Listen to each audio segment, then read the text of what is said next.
Welcome to Rockhampton with Nyree Johnson, the podcast that celebrates the people, places, and stories that make Rocky and the wider central Queensland community extraordinary. I firmly believe we're sitting on a golden goose in this region, and I love meeting the people who are doing the quiet work behind the scenes to keep the community thriving. They run our sports clubs, they organise our charities, they support the people who are lost in the system, and they volunteer their time so generously.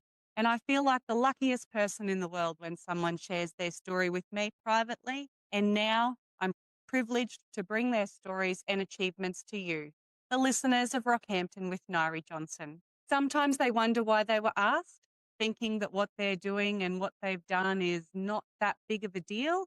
And I can hand on heart tell you that it absolutely is. Other times, my guests are ecstatic to be asked, and they look forward to sharing a piece of their Rocky and Central Queensland story. Thank you for listening in. I truly appreciate you being here. Hello. If you're listening to this, you're already doing the work. Maybe you run a sports club or a service club, a neighbourhood centre, a school P&C, an op shop, and maybe you've sent out the same call out for volunteers 3 times now and watched the responses barely come and quietly wondered whether the problem is the group, the message, or you. I want to take that off your shoulders right at the start. It isn't you. Now, a bit of honesty before we go any further, because it matters. I'm Becky, Nyree's AI podcasting voice. I'm not a real person, just so we're completely clear. Nyree is using me to narrate this for you. Don't worry, she's not replacing herself, just playing around with technology to learn new skills. Everything you're about to hear is her thinking, in her words. I'm only the voice reading them out. Here's what this episode is about. Nyree has created a free community guide on behalf of Marketing Unagency Co. to help community organisations, clubs, and not-for-profits recruit and retain volunteers. There's no payment. There's no lock-in to anything. You don't have to join a list or pay a subscription to unlock a single word of it. It's free for the Rockhampton community. You can download the whole thing from the Marketing Unagency Co. website anytime, and you're welcome to share it with anyone you think might need it. And here's what it isn't. It's not a silver bullet. Nothing in here will magically refill your roster overnight. What it is something to think about. A different way of looking at volunteering, and at why finding and keeping volunteers has got so much harder than it used to be. If it gets you and your committee talking and gets you to try one new thing, it's done its job. A quick word on where Nyree's coming from. She now helps small businesses with their marketing for a living, but that's a story for another day. She's also a volunteer, so she's spent a lot of time on both sides of this. She knows what it's like to send out the same call out for the 3rd time, watch the responses trickle in or not come at all, and quietly wonder whether the problem is the group, the message, or the world. She's come to think it's mostly the world. So that's where we'll start. Here's the first thing worth sitting with. They didn't disappear. The conditions they live in changed, and they changed faster than most community groups have had a chance to adjust to. There are 4 shifts, and between them, they explain almost all of it. The first is time poverty. The person who would happily have given 2 evenings a week 10 years ago is now working longer hours, parenting more intensely, caring for aging parents, or doing all 3 at once. They haven't become selfish. They've become squeezed. The same person who said yes in 2014 says no in 2026 because their week genuinely has less room in it. The second is the cost of living. Volunteering has hidden costs we don't like to talk about. The petrol to get there, the coffee at the meeting, the uniform, the resources you buy and are never reimbursed for, the childcare so a parent can attend. None of those stop anyone on their own. Stacked up, they quietly push volunteering down the list for people already running a tight household budget. It feels uncomfortable to admit that cost is a barrier, but it is. The third is online community. For a lot of people, the social need that local groups used to fill is now partly met online. A Facebook group, a Reddit thread, a Discord server. And here's the part we have to be honest about. Those are real communities to the people in them. They're not the same as showing up in person, but they're enough to take the edge off the loneliness, which means the pull to turn up locally has weakened. I'll come back to how we compete with that. The 4th shift is the only one that's actually on us. The ask is vague. We need volunteers is not an ask, it's a wish. Most call-outs tell a willing person nothing about what they'd actually be doing, how often, for how long, with whom, or why it matters. People can't say yes to something they can't picture. There's one more piece to the diagnosis, and it's the one that matters most. The middle has shrunk. If you'd mapped community groups 30 years ago, you'd have found a big middle of people who gave a few hours a week reliably for years. That middle is mostly gone for now. Some of those people will come back as their kids grow up, some won't. Building your group around the assumption that they'll return is what's keeping a lot of groups stuck. But here's the hopeful bit. What's grown on either side of that middle is bigger than most groups realise. On one side, a large group of people who'd happily help once for one event, for one working bee, 3 hours on a Saturday morning where they can leave when it's done. That group is large and largely untapped. On the other side, a smaller but real group looking for proper purpose and responsibility, retirees with capacity, career changes, people rebuilding after burnout in their working lives. They want to be trusted with something real, not just handed a task. So here's the idea worth holding on to. Stop asking the shrinking middle to keep showing up. Start designing for the two groups that are actually growing. One more thing before we get practical. Most volunteer shortages get treated as a marketing problem. More posters, more posts, more flyers. Sometimes that's the fix. More often, the marketing is the symptom and the real issue is somewhere else. So before you redesign the poster, ask 3 honest questions. Is the ask actually clear? If a stranger read your last call out, would they know what they'd be doing and what saying yes commits them to? Is the experience worth recommending? When your existing volunteers describe the group to a friend, what do they say? Because if the honest answer is, it's a bit chaotic, or the same 3 people do everything, that's the real problem. And marketing only makes the gap between the promise and the reality more painful. And third, are the people you've already got being looked after? Because if you're losing them as fast as you find them, recruiting harder is pouring water into a bucket with a hole in it. Right. Let's fix the ask because it's the fastest thing in your control. A real ask answers 6 questions in plain language. What would I actually be doing? And I mean the actual task, not the title of a role. How long is it? How often? And is it forever or just for a season? Who would I be doing it with? What do I need to bring or know? And the one nobody writes down, what happens if I'm no good at it or I can't make it next week? Let me give you the before and after because it makes it obvious. The before is, we need volunteers for our group. Get in touch. The after is, we need 3 people to help set up chairs and tables before our Tuesday community lunch. It takes about 45 minutes, 8:30 to 9:15. You'd be working alongside Joan and Pete, who've done it for years. No experience needed. And if you can only do some Tuesdays and not others, that's completely fine. The first one asks nothing. The second one is something a person can picture themselves doing this week. Now, the other big mistake is asking for too much too soon. We need a secretary, so we ask Sarah to be secretary. Sarah's got a job and 2 kids, and what she hears is another forever commitment with meetings I have to attend. So she says no. Sarah might have said yes to writing 1 newsletter a month. We just never asked her that. I want you to think about every role on a ladder, from lowest commitment to highest. At the bottom is a taste. Come to one event as a guest, no expectation. Then, one-off help. Lend a hand at a single event. Bring a plate, help pack down. Then, an occasional role. One small defined task, a month or a quarter. Then, a regular role with clear boundaries and ideally an end date. And right at the top, the leadership role, the committee seat, the coordinator job. Most groups only ever advertise the top of that ladder. Most willing people are looking for the bottom of it. So stop trying to find the next president. Find 10 people willing to give 1 hour a month, and the next president will be among them. And then there are the small frictions that quietly turn a yes into a no. Where do I park? What do I wear? Who do I look for when I get there? Is there a cost? None of these feel big enough to mention, which is exactly why they don't get mentioned and exactly why people don't turn up. A single line like, park around the back, the gate's unlocked. Ask for Joan. She's the one with the clipboard. No fee. Removes more barriers than you'd think. Here's the next idea. We need community volunteers. Is aimed at no one in particular, which means no one in particular hears it. Different people volunteer for different reasons, have different amounts of time, and find out about things in completely different places. So aim at one group at a time. I won't run through every profile.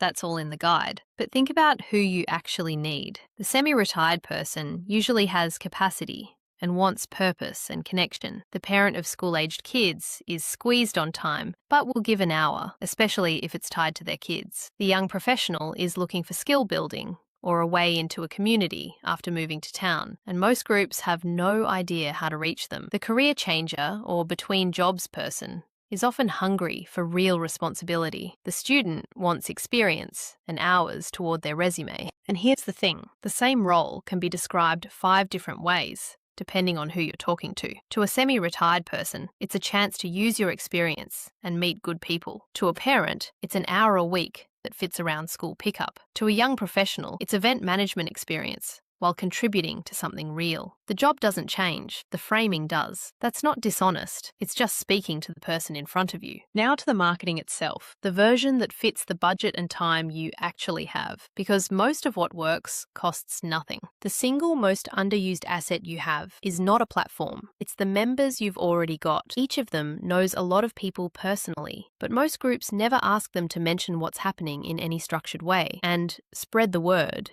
is just another wish. Instead, give them 3 things. Give them a short script they'd actually say, not a press release. Give them a specific question. Who do you know who'd be good at this? That forces a real name to mind. And make the handover painless. A number, an email, a link they can pass straight on. 10 members, each having a quiet word with 2 people they know, will out-recruit every flyer, banner, and Facebook ad combined. Posters and notice boards still work, especially regionally, but only when they say something specific. A poster that just announces your group exists isn't a poster, it's wallpaper. It needs one clear ask in plain language, one specific time commitment, a face, rather than just a logo, and an easy way to find out more. And refresh them every 6 to 8 weeks, because a poster that's been up for 3 months has gone invisible. On social media, 3 small shifts beat posting more often. Faces, not logos. Specifics, not generalities. We had a great working bee on Saturday.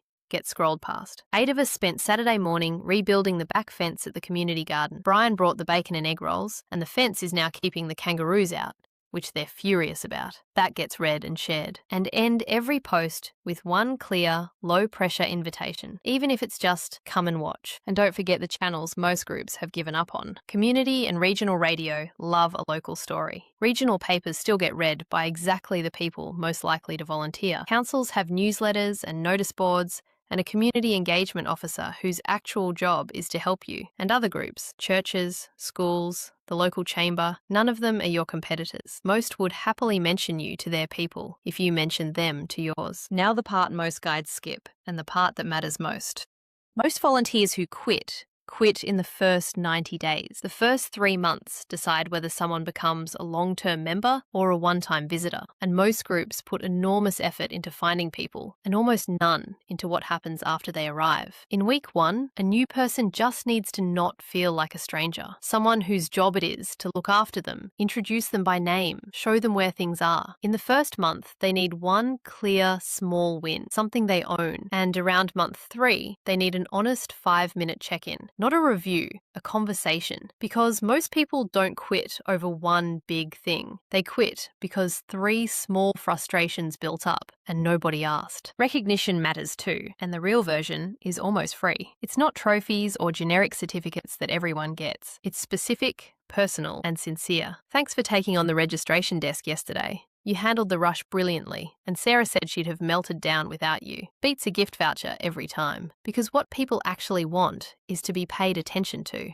Tell them the impact. Because you ran the food drive, 20 families had Christmas. And ask their opinion, because what do you think we should do about this? Tell someone you respect their judgment. I want to name the hard one too, because every long-running group has it, and nobody likes to write about it. Personality clashes. The person who's always at odds with someone. The committee member who can't let go. One difficult person can quietly lose you 10 good ones because people stop coming and don't tell you why, and then they mention it to the next person who might have joined. They mean well. Isn't a reason to leave it. Intention and impact are different things. If you have to address it, address the behaviour, not the character. Do it privately and calmly. And once, and give the person a chance to adjust. And sometimes the difficult person is on the committee, or has been there for years, or is the founder. None of that changes what's true. If they're driving people away, that's a leadership problem someone has to handle. Often, that someone is you. And finally, designed for burnout, seasons, and graceful exits. Not every role has to be forever. A 6-month role with a clear end date